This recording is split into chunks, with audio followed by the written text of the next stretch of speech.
Hello दोस्तों, स्वागत करते हैं आप सभी का आपके अपने यूट्यूब चैनल जैकपुर पे। आज के इस वीडियो में हम लोग क्लास 10th का हिंदी का जो आप लोगों का एग्ज़ाम होने वाला है 9 दिसंबर को, उसके लिए प्रैक्टिस सेट पहला लेकर आए हैं। और ये जो सवाल है काफ़ी इंपॉर्टेंट होगा आज का, क्योंकि क्वेश्चन बैंक से आप लोगों का क्विज़ करवा रहे हैं। टोटल आप लोगों का यहाँ पे 15 सवाल पूछा जाएगा और इन 15 सवालों में आपका कितना नंबर आता है हमें कॉमेंट बॉक्स में कॉमेंट कर कर ज़रूर बताइएगा। तो उम्मीद करते हैं कि आप लोगों को ये वीडियो पसंद आएगा। प्लीज़ वीडियो को अभी से लाइक कर दो। चैनल पे पहली बार आएँ तो सब्सक्राइब कर लेना, ताकि इस तरह के वीडियो का नोटिफिकेशन आपके मोबाइल पे जाए और आप लाइव क्लास को ज्वाइन कर पाओ।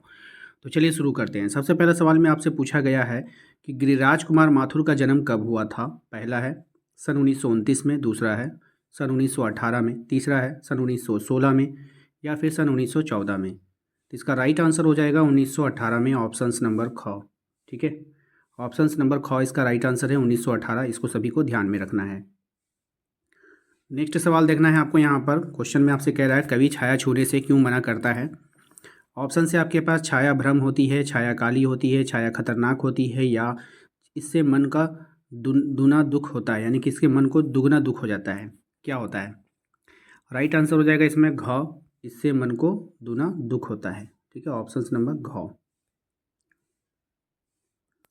क्वेश्चन नंबर 3 पे आइए। क्वेश्चन नंबर 3 में आपसे कहा जा रहा है कि चांदनी किसका प्रतीक होता है। प्रकाश का, ज्ञान का, शांति का, या फिर सुख की घड़ियों का। तो इसका जो राइट आंसर हो जाएगा वो हो जाएगा ऑप्शन नंबर घ, सुख की घड़ियों का।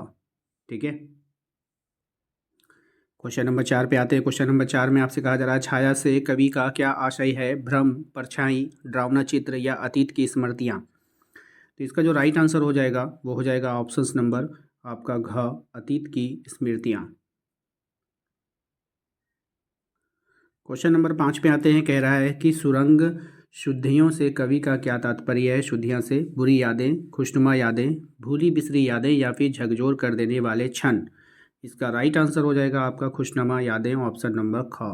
ठीक है, अगला सवाल है हमारा क्वेश्चन नंबर 6 पे। ध्यान से देखिए, कह रहा है कि यामिनी का अर्थ क्या होता है। वासर होगा, निशा होगा, काल होगा, या फिर वात्या चक्र होगा। राइट आंसर हो जाएगा इसका ऑप्शन नंबर ख, क्या हो जाएगा, निशा हो जाएगा। ठीक है, इसको आप लोगों को याद रखना है।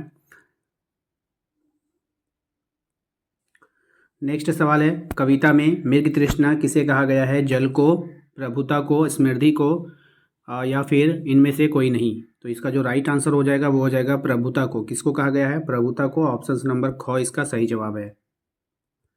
क्वेश्चन नंबर 8 पे आइए। क्वेश्चन नंबर 8 में आपसे कह रहा है कि शरद रात किसका प्रतीक है। ठंड का, खुशियों का, धन का, या फिर प्रेम का। तो राइट आंसर होगा इसका ऑप्शन नंबर ख, खुशियों का। ठीक है, क्वेश्चन नंबर 9 में आपसे कह रहा है रस वसंत जीवन के किन दिनों का प्रतीक है। रस वसंत जीवन के किन दिनों का प्रतीक है। बुरे दिनों का, निराश का, सुहाने दिनों का, या फिर इनमें से कोई नहीं। इसका राइट आंसर हो जाएगा ऑप्शन नंबर ग, सुहाने दिनों का राइट आंसर। नेक्स्ट सवाल है हमारा, रेगिस्तान की रेत पर सूर्य की किरणों के पड़ने से पानी होने का आभास को क्या कहते हैं। मृग तृष्णा, चंद्रिका, कृष्णा, या फिर इनमें से कोई नहीं।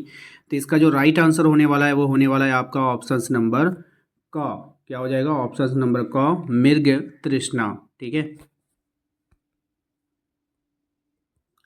5 सवाल हमने वहाँ पे कर लिया। अब यहाँ पे 5 सवाल हम लोग देखेंगे जो काफ़ी इंपॉर्टेंट रहेगा आपके एग्जाम के लिए। गिरिराज कुमार माथुर का जन्म कब हुआ था, ये सवाल हमने वहाँ पे ऑप्शंस के साथ पूछे थे। अब आपको यहाँ पे बिना ऑप्शंस के साथ बताने होंगे कि गिरिराज कुमार का जो जन्म हुआ था वो कब हुआ था। तो इसका राइट आंसर हो जाएगा आपका 1918 में।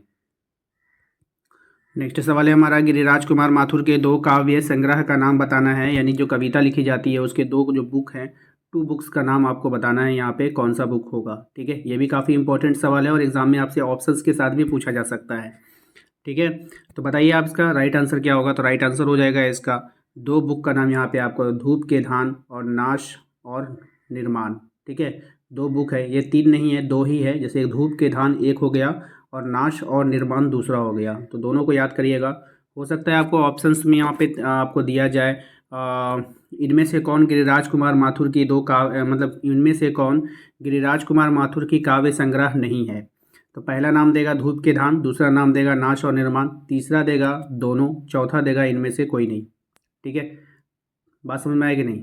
तो कौन नहीं है आपको बताना है, या फिर हो सकता है एक और अल्टरनेट नाम दे देगा। जैसे मान के चलो आपको दे दिया आनंद मठ दे देगा। ठीक है, दे दिया, 3 नाम दे दिया और चौथा में रहेगा इनमें से कोई नहीं, तो आनंदमठ वहाँ पे राइट आंसर हो जाएगा क्योंकि ये भी हो जाएगा।